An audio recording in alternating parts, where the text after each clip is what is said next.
প্রথমেই বলে দিচ্ছি, যদি আমার ভিডিওটি বা এই রেসিপিটি ভালো লেগে থাকে তো ভিডিওতে একটা লাইক দিতে ভুলবেন না। আর যদি নতুন কেউ হয়ে থাকেন তো আপনার কাছে আমার বিশেষভাবে অনুরোধ, আমার চ্যানেলটিকে সাবস্ক্রাইব করে নেবেন। তো একদমই কম তেল দিয়ে এই রেসিপিটি বানিয়েছি। আশা করি আপনাদের সবারই ভালো লাগবে। তো ভিডিওটি প্রথম থেকে শেষ পর্যন্ত দেখবেন। তার আগে নমস্কার, কেমন আছেন সবাই? আশা করি ভালো আছেন।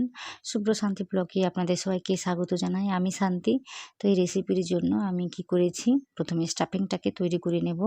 তার জন্য কড়াইতে একটু তেল দিয়েছি। তেলটাকে গরম করে নিয়ে ওর মধ্যে আমি ওই আদা বাটা, রসুন বাটা আর একটা মাত্র লঙ্কা একসঙ্গে বেটে নিয়েছিলাম, ওটা দিচ্ছি। দিয়ে কিছুক্ষণ নেড়ে চেড়ে ওর মধ্যে আমি দিয়ে দেবো এই পেঁয়াজ কুচি। অনেকগুলোই দিচ্ছি। তো এখানে আমি দুটো বড় মাপের পেঁয়াজ আমি কুচি কুচি করে কেটে নিয়েছিলাম, সেটাই দিচ্ছি। দেওয়ার পর ওর সঙ্গেই ওই কাঁচা লঙ্কা কুচিটাও ছিল, তো ওটাও দিয়েছি। তো ঝালটা বুঝে শুনে দিতেই পারেন, যে যতটা পছন্দ করেন, তবে একটু ঝালের পরিমাণটা বেশি হলে খেতে ভালো লাগে। তো এখানে আমি কি করেছি, শুকনো লঙ্কার যে গুঁড়োটা ওটাও আমি হাফ চামচের একটু বেশি দিয়েছি। আর হলুদ গুঁড়োটা দিয়েছি কালারের জন্য। তো সব কিছুকে দিয়ে ভালোভাবে একটু ভেজে নিয়েছি। নেওয়ার পর ওই চিকেনটা ছিল আমার কাছে, ওটাকে আমি কুচি কুচি করে কেটে নিয়েছি এইভাবে। তো এটাকে গ্রাইন্ডারে ঘুরিয়ে নিলেও হবে। তো আমি কেটে নিয়েছি এইভাবে। তো সব কিছুকে দিয়ে ভালোভাবে নেড়েচেড়ে নিয়েছি। নেওয়ার পর পরিমাণ মতো আমি লবণটা দিচ্ছি। তো লবণটা দেওয়ার পর দেখতে পাবেন কতটা জল বেরিয়ে যাবে। তো ওটাকে এইভাবেই কিন্তু রান্না করতে হবে, একদম লো ফ্লেমে রেখে, না হলে এই যে চিকেনটা ভালোভাবে সেদ্ধ হবে না। সেজন্য আমি কি করেছি, একটা লিড লাগিয়ে মোটামুটি ওই ৪-৫ মিনিটের জন্য ঢেকে ঢেকে একদম লো ফ্লেমে এইভাবে সেদ্ধ করে নিয়েছি ভালোভাবে। তো এই পর্যন্ত বোঝা যাচ্ছে যে ভালোভাবে সেদ্ধ হয়ে গিয়েছে। তারপর আমি কি করেছি, একটু গরম মশলার গুঁড়োটা দিয়েছি, সাথে ভাজা জিরের গুঁড়োটাও রয়েছে। তো শুধুমাত্র গরম মশলার গুঁড়োটা দিলেও কিন্তু হয়ে যাবে। তারপর কি করেছি, অনেকগুলো ধনেপাতার কুচি এভাবে আমি দিয়েছি। দিয়ে মোটামুটি নেড়েচেড়ে এভাবে তৈরি করে নিয়েছি। তো আর কিছুই করতে হবে না, এটাকে ঠান্ডা করে নিলেই হবে। তো এটাকে আমি ঠান্ডা করে নিচ্ছি। তারপর কি করতে হবে সেটাও আমি বলে দিচ্ছি। তো আরও একটা কড়াই নিয়েছি, নিয়ে আমি ওই একটি বাটির মোটামুটি ১.৫ বাটি জল নিয়েছি। তো ওই জলের মধ্যে আমি পরিমাণ মতো লবণ দিয়েছি, আর গোটা জিরে দিয়েছি, আর চিলি ফ্লেক্স দিয়েছি। তো এইগুলো দিলে দেখতেও ভালো লাগে, আবার খেতেও ভালো লাগে। তো এগুলো অবশ্যই দিতে হবে। তো জলটা মোটামুটি গরম হয়ে যেতেই এখানে আমি ১ বাটি পরিমাণ সুজি নিয়েছি। তো ওটাই দিচ্ছি আমি। আমি এখানে কি করেছি, একসঙ্গে দিয়ে ফেলেছি। তো এইভাবে না দিয়ে ধীরে ধীরে সুজিটাকে দিলে ভীষণই ভালো হতো। তো আপনারা দেখতে পাচ্ছেন কেমন দোলা পাকিয়ে যাচ্ছে। তো কাজটাকে খুব তাড়াতাড়ি করে নিতে হবে, এবং গ্যাসের ফ্লেমটাকে একদমই লো রাখতে হবে। তো লো তো আমি রেখেছি, কিন্তু একসঙ্গে আমি ঢেলে দিয়েছি, সে কারণে এরকম হয়ে গিয়েছিল। তো মোটামুটি কাজটা আমি করে নিয়েছি। তো সবশেষে আমি কি করেছি, এখানে ধনেপাতা কুচিটা দিয়েছি। তো এটা দেওয়ার পর কিছুক্ষণ নেড়েচেড়ে আপনাদের দেখাচ্ছি, দেখুন এইভাবে কিন্তু একটা শেপ দেওয়া যাচ্ছে এই ডো থেকে। তো বোঝা যাচ্ছে এটা হয়ে গিয়েছে। তো কি করব, আমি এটাকে নামিয়ে নেব। নামিয়ে নিয়ে কিছুক্ষণ ঠান্ডা করে নেব। খুব কিন্তু আমি ঠান্ডা করে নেব না, মোটামুটি একটু ঠান্ডা করে নিতে হবে। তো এদিকে দেখুন, স্টাফিংটাকে তৈরি করে রেখেছিলাম, ওটা কিন্তু ঠান্ডা হয়ে গিয়েছে। আর এখানে এটা কিন্তু গরম রয়েছে। তো এই গরম অবস্থাতেই এই কাজটা করে নিতে হবে। তাহলে ওই যে সুজিগুলো গুডলি পাকিয়েছিল ওইগুলো কিন্তু ঠিকঠাকভাবে মাখানো হয়ে যাবে। তো এখন যথেষ্ট পরিমাণে গরম রয়েছে।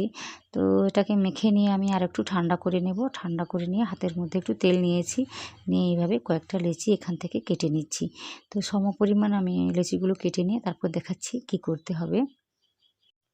তো লেচিগুলো আমি এখানে কেটে নিয়েছি, একটু বড় বড় করে কেটে নিয়েছি। তো এইভাবে কিন্তু কাজটা করে নিতে হয়। তো এখানে আমি সুজি নিয়েছি, আপনারা চাইলে কিন্তু চালের যে গুঁড়োটা হয় ওটাও নিতে পারেন।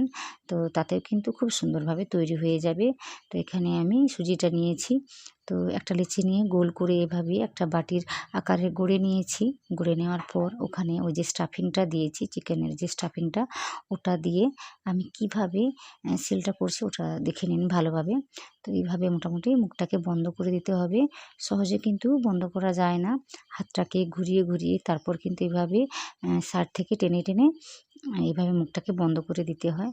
তো কাজটা করতে কোনো রকম ঝামেলা হয় না। তো এইভাবে আমি একটা করে নিয়েছি। তাও কিন্তু আরও একটা আপনাদের আমি করে দেখাচ্ছি। তো আশা করি সব কিছু বুঝতে পারছেন। তো দেখুন কত সুন্দরভাবে একটা তৈরি করে নিলাম। তো কোনো রকম ফাটল বা কিছুই নেই। খুব সুন্দরভাবে কিন্তু তৈরি করে নিয়েছি। তাও কিন্তু আমি আরও একটা তৈরি করে দেখিয়ে দিচ্ছি। ভালোভাবে দেখে নিন। তো এখানে আমি অনেকটাই কিন্তু পুর দিয়ে ফেলেছি। আপনারা চাইলে কিন্তু অল্প করেও দিতে পারেন। তাতেও কোনো রকম অসুবিধা কিছুই হবে না। তো তো দেখুন এখানে একদম আমি ভর্তি করে দিয়ে ফেলেছি। তো এভাবে দিলেও আমার কোনো রকম অসুবিধা হচ্ছে না।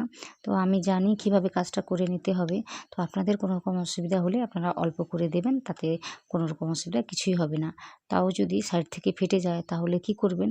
আরও একটা ডো থেকে বা লেচি থেকে একটু কেটে নিয়ে সাইডটাতে যেখানে ফেটে গিয়েছে সেটাতে লাগিয়ে দিলেই কিন্তু সহজে কাজটা হয়ে যাবে। যেহেতু সুজি খুব নরম থাকে, কাজটা করে নিতে কোনো রকম অসুবিধা কিছুই হয় না। তো দেখতে পাচ্ছেন কেমন আমি সাইড থেকে চেপে, চেপে এভাবে কাজটা করে নিয়েছি। এভাবে একটু গোল করে শেপটা দিয়ে দিলে খুব ভালো লাগে দেখতে। তো খুব বড়, বড় করে আমি বানিয়েছি। আর অনেকটা আমি কিন্তু পুর দিয়েছি। এটা খেতেও ভালো লাগবে সে কারণে। আর এরকম একটা থালা নিয়েছি আমি যেখানে প্রচুর ছিদ্র রয়েছে। আর এখানে একটু তেলটাকে আমি লাগিয়ে রেখেছিলাম ১ম থেকে। তো এইভাবে মোটামুটি সবকটা তৈরি করে নিয়ে আমি স্টিম করতে বসিয়ে দিয়েছি। তো এই ৫ মিনিটের জন্য বা একটু বেশি ৬ মিনিটের জন্য স্টিম করে নিলেই কিন্তু হবে। তো আপনাদের দেখাচ্ছি ওই ৬ থেকে ৭ মিনিট পরে কতটা সুন্দরভাবে শক্ত, শক্ত হয়ে গিয়েছে। তো এই সময় কিন্তু বোঝা যাচ্ছে এটা হয়ে গিয়েছে। আমি একটু ঠান্ডা করে নিয়েছি। আর এখানে আপনাদের আমি ওই জলটা দেখাচ্ছি। তো ওটা ১ম এই আমার দেখাতে মনে ছিল না। তো আজকে এইভাবে বানিয়েছি। খুব সহজভাবে বানিয়েছি। আর কোনো রকম তেলের কিন্তু সেভাবে কি বলবো ইউজ করা হয়নি। খুব হেলদিভাবে তৈরি করাই হলো। তো আশা করি আপনাদের ভালো লাগছে। তো এইভাবে কিন্তু এই রেসিপিটাকে খাওয়া যায়। তো এটাকে আমি আরেকটু কাজটাকে করে নেব। তো আরেকটু দেখে নিন। তো কি করেছি আমি এগুলোকে একটু ঠান্ডা করে নিয়েছি। ঠান্ডা করে নেওয়ার পর একটা প্যানের মধ্যে একটু তেল দিয়েছি। দিয়ে গোটা জিরে, কালো সর্ষে, তারপর একটু ওই হলুদ গুঁড়ো, লঙ্কা গুঁড়ো একটু দিয়েছি। তারপর অনেকগুলো ধনেপাতা কুচি দিয়েছি। তো এগুলোকে দিয়ে একটু ভেজে নিয়েছি। তো এইভাবে কিন্তু ভেজে নিতে হবে। তাহলে কিন্তু আলাদা রকম একটা স্বাদের রেসিপি তৈরি হবে। তো এইভাবে কাজটা করে নিতে হবে। তো মোটামুটি মশলাগুলোকে পুরো প্যানের মধ্যে ছড়িয়ে দিয়েছি। দিয়ে এইভাবে একটা, একটাকে আমি এভাবে ভেজে নেব। তো আপনারা দেখতে পাবেন কীভাবে কাজটা করে নিচ্ছি। খুব সহজ রেসিপি। হয়তো একটু সময় লাগে কিন্তু ভীষণই সহজ একটি রেসিপি। আশা করি আপনাদের ভালো লাগছে। তো যেটা আমি বললাম এটা সুজি ছাড়াও চাল দিয়ে কিন্তু ভালোভাবে তৈরি হয়। তো ওইভাবে কিন্তু তৈরি করে খেতে পারেন। আপনাকেই বলছি এই অবধি আপনি ভিডিওটি দেখে ফেলেছেন মানে বোঝাই যাচ্ছে রেসিপিটি আপনার ভালো লাগছে বা ভিডিওটি আপনার ভালো লাগছে। যদি ভালো লাগে আপনার কাছে আমার বিশেষভাবে অনুরোধ ভিডিওতে অবশ্যই একটা লাইক দেবেন। আর নতুন যদি কেউ হয়ে থাকেন তাহলে অবশ্যই আমার চ্যানেলটিকে সাবস্ক্রাইব করবেন। তো বারবার আমি একই কথাই বলি কারণ আপনাদের সাপোর্টের আমার ভীষণই দরকার। তো অবশ্যই আমাকে সাপোর্ট করবেন এটা আমার অনুরোধ। তো দেখুন কত সুন্দর একটি রেসিপি আমি তৈরি করে ফেলেছি। তো এইভাবেও কিন্তু আপনারা এই রেসিপিটি খুব সহজেই বাড়িতে বানিয়ে ফেলতে পারেন। তো এখানে আমি চিকেন দিয়ে বানিয়েছি। আপনারা চাইলে কিন্তু নানা রকম সবজি দিয়েও এটা বানাতে পারবেন। তো কোনো রকম ঝামেলা ছাড়াই। তো আশা করি আপনাদের ভালো লাগবে। অনেক নতুনত্ব রান্না আমার চ্যানেলে রয়েছে। ওইগুলো কিন্তু দেখে নিতে পারেন। আমি সমস্ত রকম রান্নাবান্না কিন্তু খুব সহজ করে দেখিয়ে দিই। আশা করি আপনাদের ভালো লাগবে। ওইগুলো দেখে নিতে পারেন। আর কোনো রকম রান্নাবান্না যদি আমার চ্যানেলে দেখতে চান, সেটা কিন্তু কমেন্ট করে জানাতে হবে। তাহলে আমি ওই রান্নাবান্নাগুলো খুব সহজ করে দেখিয়ে দেব। আশা করি আপনাদের ভালো লাগবে। তাছাড়া আজকের এই ভিডিওতে আপনারা যদি কেউ কমেন্ট করেন তাহলে আপনাদের নামগুলো আমি আমার পরবর্তী ভিডিওতে অবশ্যই নেব। যদি আপনাদের কোনো রকম আপত্তি থাকে তাহলে সেটা কিন্তু জানিয়ে দেবেন। কিন্তু কোনো রকম আপত্তি যদি না থাকে তাহলে কিন্তু অবশ্যই আমি আপনাদের নামগুলো নেব। সুজি দিয়ে যে এমন একটি রেসিপি বানানো যায় সেটা কি আপনারা জানতেন? যদি জানতেন তাহলে সেটা আমাকে কমেন্টে জানাবেন। তো আমি কিন্তু এভাবে বানিয়ে নিজে অবাক হয়ে গেছি যে এতটা সুন্দরভাবে তৈরি করা যায়। তো এইভাবে বানিয়ে এটা কিন্তু নানা রকম সসের সঙ্গে খাওয়া যায়। ওই ধনেপাতার চাটনি বলুন বা বাদামের চাটনি যেকোনো চাটনিতে কিন্তু ভীষণই ভালো লাগে। তাছাড়া এটা কিন্তু শুধুমাত্র সস দিয়েই খাচ্ছে। এদের তো সস দিয়ে খেতেই ভীষণই ভালো লাগে তাই সস দিয়ে খাচ্ছে। তো আশা করি আপনারা এই ভিডিওটি ১ম থেকে শেষ পর্যন্ত দেখে ফেলেছেন। তো আপনারা যারা আপনাদের মূল্যবান সময় নষ্ট করে আমার ভিডিওটি দেখেছেন, আপনাদের অনেক, অনেক, অনেক ধন্যবাদ।